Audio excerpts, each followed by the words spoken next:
Bienvenidos. Hoy vamos a sumergirnos en un material fascinante que nos lleva a un momento de cambio sísmico para el cristianismo. Nos centraremos en una figura quizá no tan famosa, pero, crucial, San Milcíades. Efectivamente. Hablamos del Papa número 33. Su tiempo en la sede de Pedro fue, la verdad, corto, ¿eh? Apenas 3 años, del 311 al 314 después de Cristo. Pero es que, bajo su pontificado, ocurrieron cosas que, redefinieron la historia. Y las fuentes que vamos a explorar hoy, unos extractos de un proyecto llamado Civic ODM, titulados Episodio 55, San Milcíades, el Papa de la Paz Constantínica, nos pintan un cuadro de una transformación radical. Radical, sí. Absolutamente. Es que Milcíades está justo ahí, en la bisagra. Preside una iglesia que pasa casi de la noche a la mañana de estar escondida en catacumbas, sufriendo persecuciones terribles, Sí. a ser una religión reconocida. Incluso, digamos, favorecida por el poder imperial.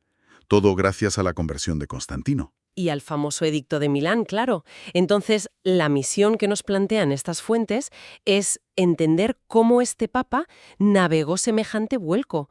Por un lado, gestionar esa paz inesperada, ¿no?, con todo lo que implicaba. Claro. Y por otro, lidiar con conflictos internos muy, muy serios, como la controversia donatista. Vamos a ver qué nos revela este material sobre su papel en esa consolidación de la Iglesia en el nuevo escenario. Pues situémonos, si te parece, en el 311. Milcíades es elegido papa, sucede a San Eusebio. Y el ambiente, el aire todavía olía a humo, por así decirlo. La gran persecución de Diocleciano, que fue una de las más cruentas, acababa de terminar, formalmente al menos. Pero las heridas seguirían abiertas, imagino. Muy abiertas. La desconfianza, el miedo, la memoria de los mártires, todo eso estaba muy, muy presente. Imagino esa sensación de fragilidad, ¿no? De no saber si la calma iba a durar. Pero entonces, en 313, llega algo que debió parecer casi impensable. El Edicto de Milán. Un punto de inflexión total. Lo promulgan Constantino, que controlaba Occidente, y Licinio, que era su homólogo en Oriente. Lo fundamental es que, por primera vez, de forma estable y oficial en todo el imperio, se decreta la libertad de culto para los cristianos. O sea, se acabó la clandestinidad forzosa.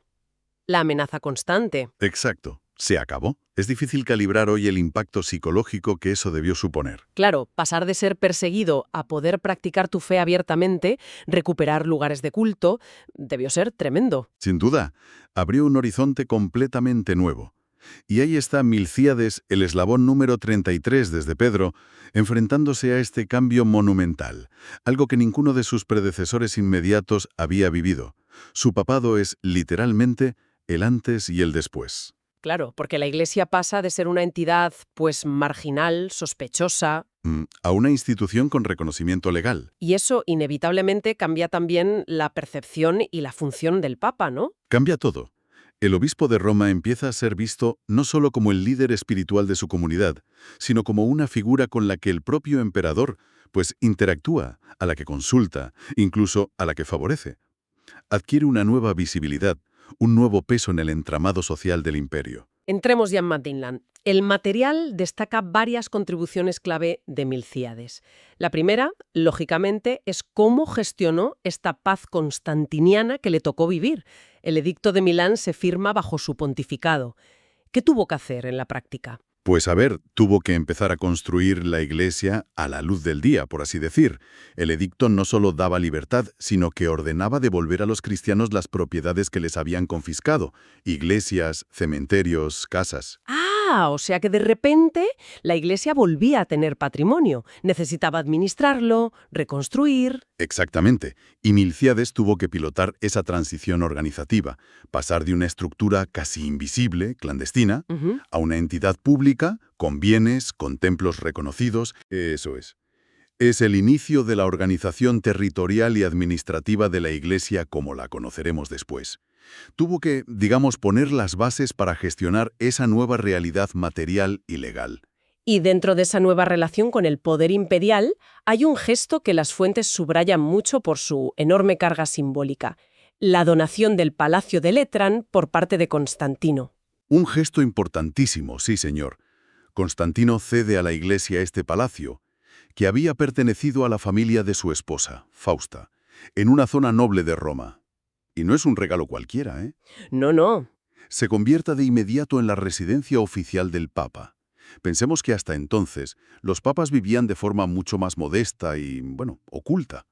Y no solo la residencia, también alberga la que se considera la primera gran basílica cristiana pública de Roma, San Juan de Letrán, que sigue siendo la catedral del Papa como obispo de Roma, ojo. El simbolismo es brutal. La iglesia, que se reunía en secreto, ahora tiene su sede principal en un palacio imperial, en el corazón de Roma. Vaya. Ocupa un lugar visible, central, marca un cambio de estatus radical, una legitimación pública sin precedentes. Es fascinante cómo un edificio puede encapsular un cambio histórico tan profundo.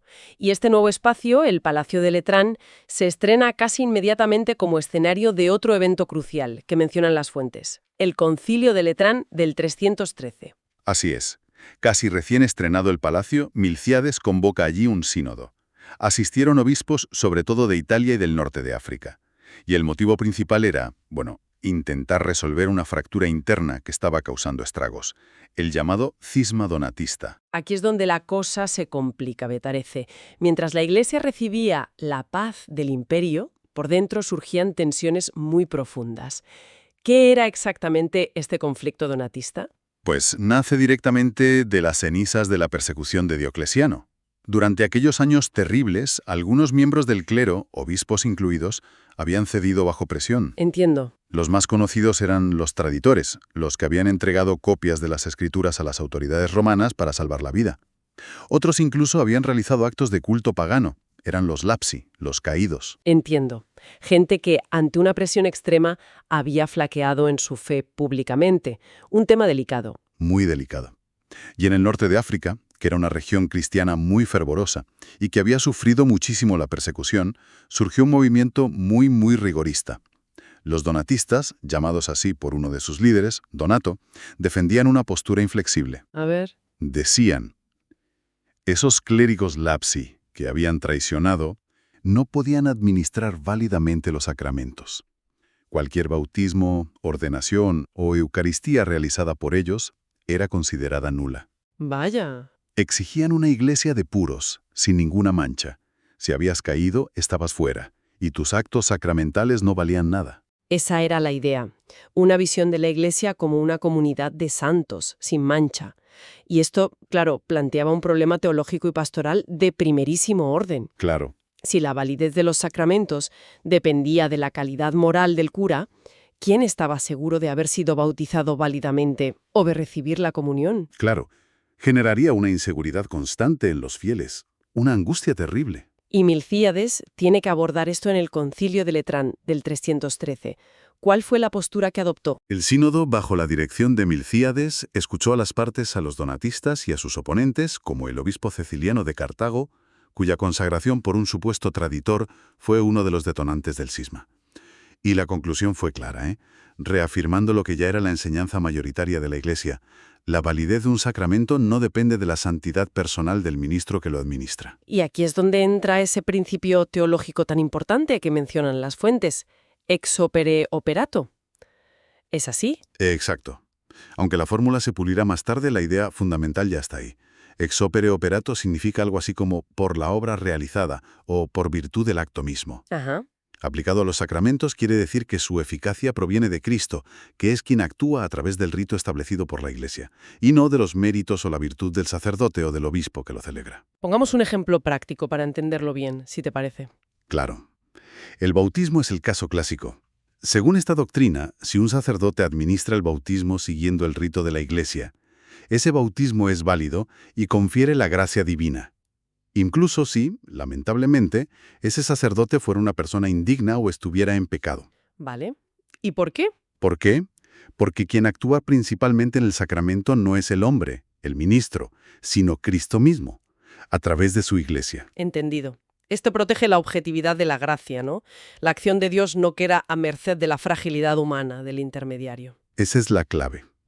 Y nos muestra a Milcíades no solo como el papa de la paz externa con el imperio, sino también como un pastor que tuvo que luchar por la unidad interna frente a una visión rigorista, pero que, en el fondo, era muy desestabilizadora para la fe de la gente. Sí, porque le muestra una gran habilidad para manejar tensiones en dos frentes muy distintos, adaptarse a la nueva era de paz, que seguro trajo sus propios problemas de acomodación, Sin duda. y a la vez atajar este cisma que amenazaba con romper la Iglesia, sobre todo en África, que era un pulmón del cristianismo de entonces. Efectivamente, vemos ya en Milcíades cómo el rol del obispo de Roma implica ser guardián de la doctrina frente a interpretaciones que se desvían, y al mismo tiempo ser artífice de comunión, buscando sanar las divisiones. Vale la pena profundizar un poquito más en esa controversia donatista, porque las fuentes le dan bastante peso y parece que sus ecos resuenan.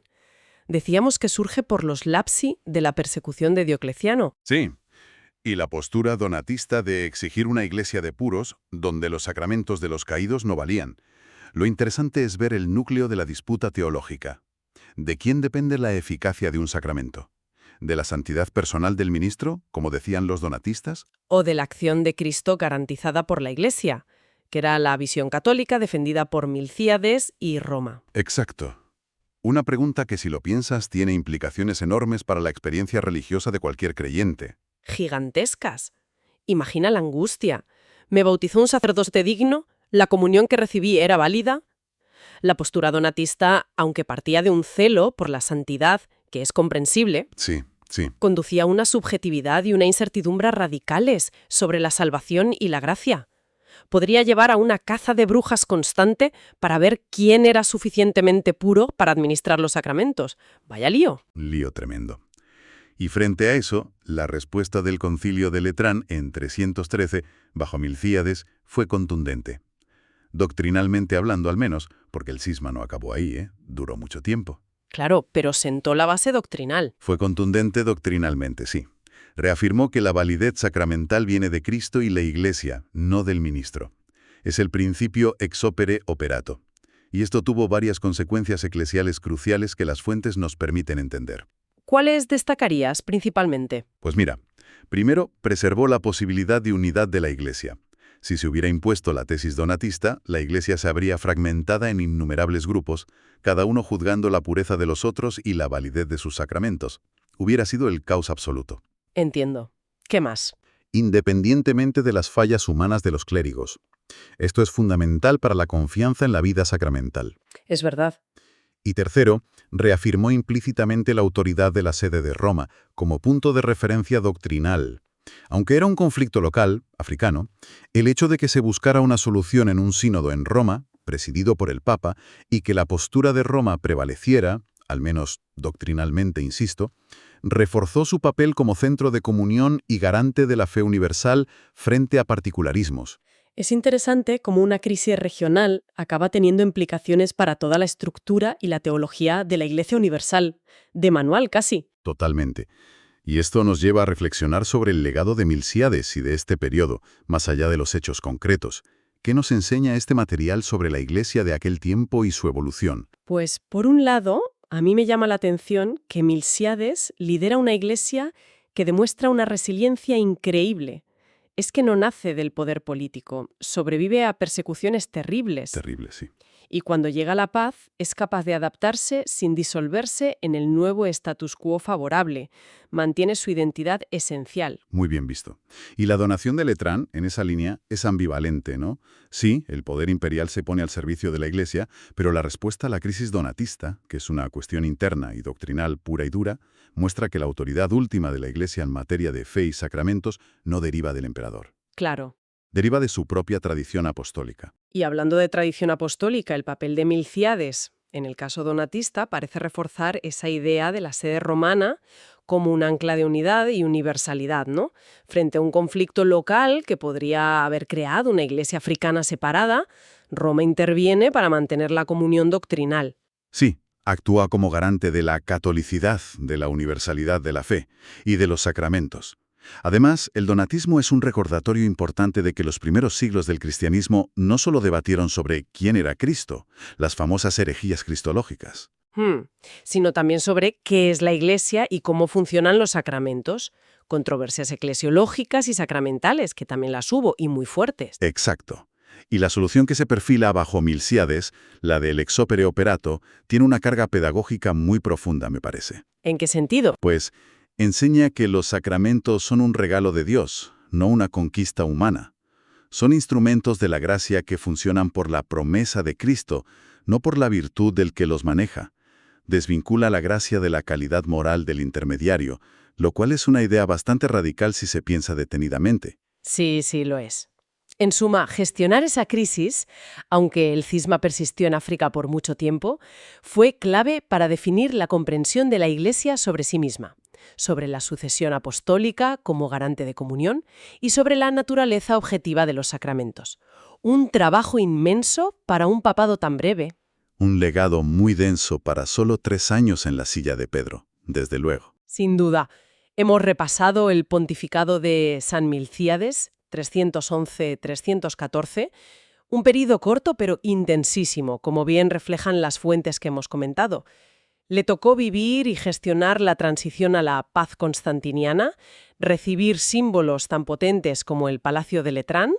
Y a la vez, enfrentarse a una crisis interna tan profunda como el donatismo. Ahí su actuación en el Concilio de Letrán sentó las bases doctrinales para el principio ex opere operato, defendiendo la unidad y la objetividad sacramental de la Iglesia. Un papa que verdaderamente navegó un cambio de era, no solo como testigo, sino como actor clave en ese proceso.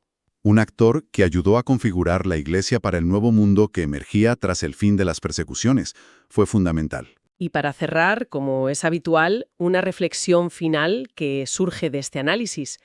La resolución de la controversia donatista, al menos en el plano doctrinal, estableció que la eficacia de un acto sacramental, en este caso, no dependía de la pureza moral del intermediario, sino de la institución y la promesa divina que había detrás. Interesante. Si extrapolamos esta idea más allá del contexto estrictamente religioso, ¿cómo manejamos hoy esa tensión entre la integridad personal de alguien y la validez o legitimidad de su rol o de los actos que realice en nombre de una institución? Buena pregunta. Pensemos en política, en empresas, en cualquier organización social. Es una pregunta muy actual, desde luego. ¿Podemos o debemos separar siempre a la persona de su función? Un acto realizado correctamente en el marco de una institución pierde su validez si descubrimos fallos morales graves en quien lo ejecutó. O por el contrario, la legitimidad del rol y del acto depende inseparablemente de la integridad de la persona que lo ocupa o lo realiza. Es complejo, sí, porque a menudo exigimos ambas cosas, competencia funcional e integridad personal. Pero ¿qué pasa cuando entran en conflicto? ¿Dónde ponemos el límite? Una cuestión que de alguna manera ya se planteó en tiempos de Milcíades, fíjate, y que sigue muy abierta a debate hoy en día. Sin duda, algo en qué pensar, mucho en qué pensar.